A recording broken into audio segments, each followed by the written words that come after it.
विश्वकर्मा देवता तोला बारंबार प्रणाम हे। सृष्टि रचैया तहि विधाता जग भर में तोरे नाम हे। सृष्टि रचैया तहि विधाता जग भर में तोरे नाम हे। हे विश्वकर्मा देवता जय हो।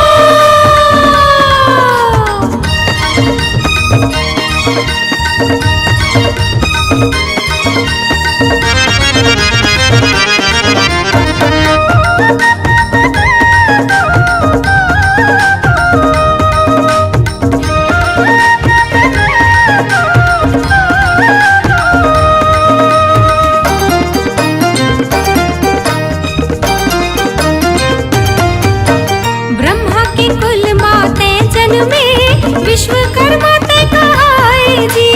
देवता बन के ते हर शिल्पी सरग लाते ही बनाए जी।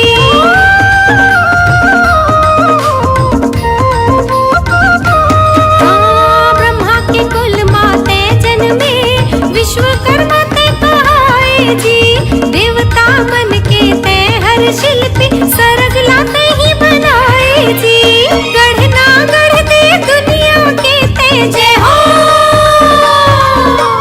गढ़ना गढ़ दे दुनिया के ते रचना रचई तोरे काम है। सृष्टि रचैया तहि विधाता जग भर में तोरे नाम है। सृष्टि रचैया तहि विधाता जग भर में तोरे नाम हे। हे विश्वकर्मा देवता जय हो।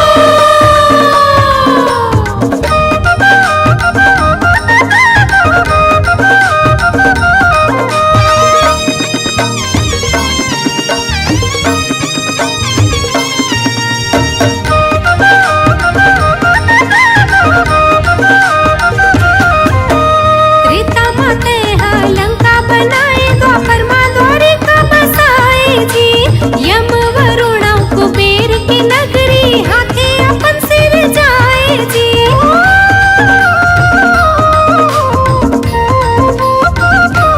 हाँ, त्रेता माते लंका बनाए द्वापर माँ द्वारिका बसाए जी। यम वरुण कुबेर की नगरी हाथे अपन सिर जाए जी। भोला लाती सर आँख देवैया जय हो। भोला लाती सर आँख देवैया शास्त्र माँ परमान है। सृष्टि रचैया तहि विधाता जग भर में तोरे नाम है।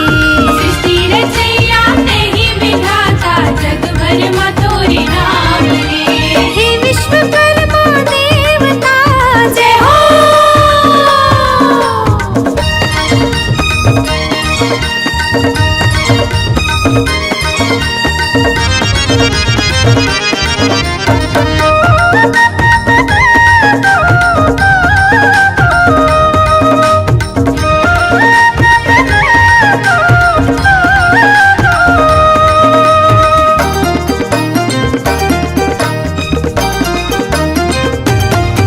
हाँ, शंभू ला त्रिशूल तहि देवैया विष्णु ला